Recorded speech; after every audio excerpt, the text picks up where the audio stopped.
Well, Social Studies 30-1 here, looking at source number 2. Our theme of the week is, of course, mass executions in dictatorships, authoritarian regimes. Today is a piece of Chinese government propaganda. Give you a few seconds to study the piece, and then we'll take a look at it.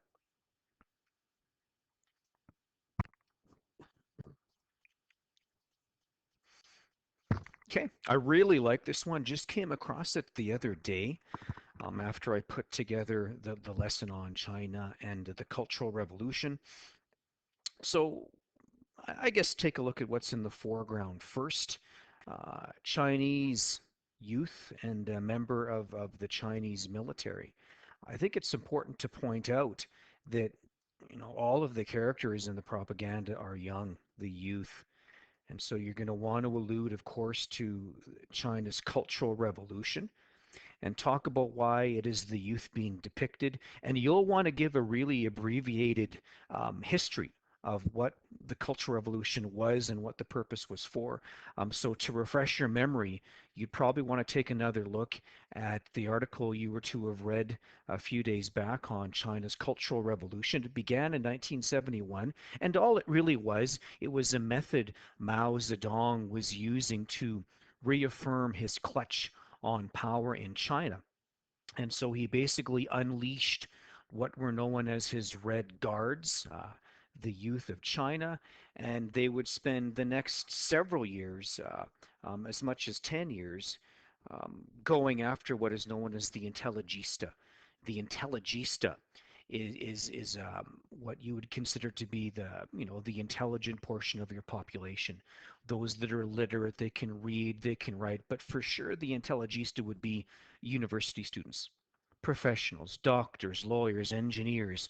You might label them the bourgeoisie.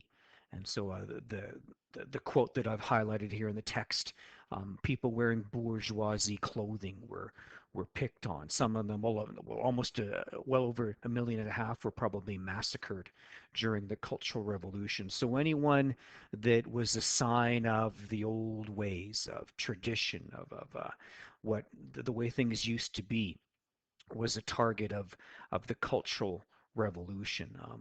There's a specific quote here. I'll try and find it. If not, it's not that big a deal. Anyway, victims range between 500,000 and 2 million people.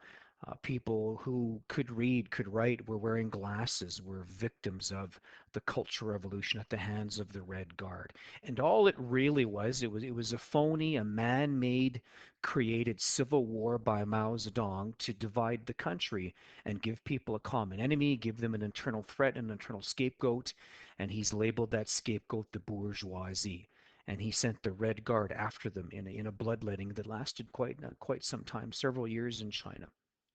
I remember seeing it when I was a kid, but I didn't quite know what it was uh, as it was happening.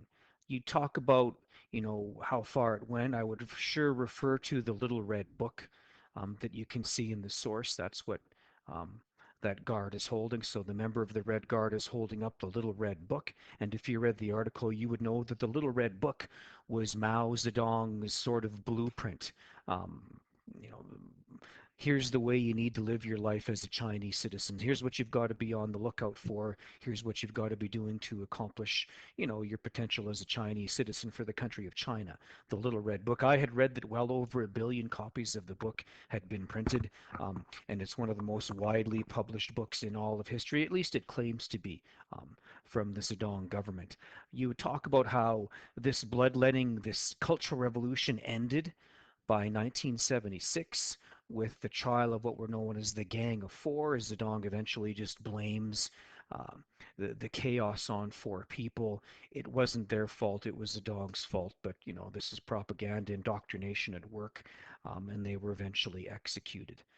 You're going to talk about all those things. You're going to point out the Little Red Book, the Red Guard, the fact that they're all kids.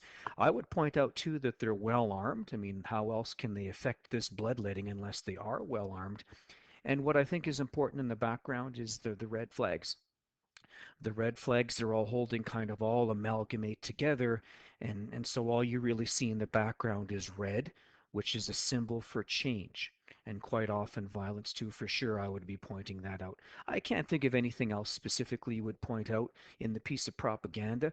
It's just a piece, though, that requires you to bring historical events to the table about the Cultural Revolution in China, why it was done, who the target was, and whether or not it was successful.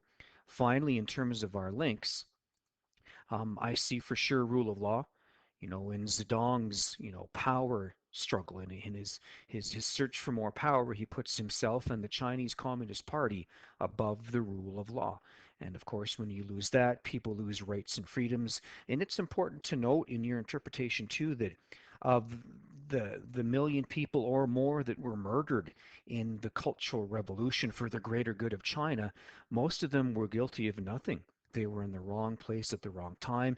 If they were guilty of anything, it's that they could read. It's that they could write. It's that they were educated professional Chinese citizens. So I use the word guilt very loosely and ironically, but that's what they were guilty of. They were a threat to Zedong's power, so he had his own people kill them. So rule of law, rights and freedoms, and I might link it to self-interest too. This is Zedong putting his self-interest ahead of the greater good of his country, um, and getting them to act on what is best for his self-interest. In terms of perspective, well, being propaganda, and it's important to note that because it says right there it's propaganda, one-sided message. Um, there's no real hidden meaning behind it.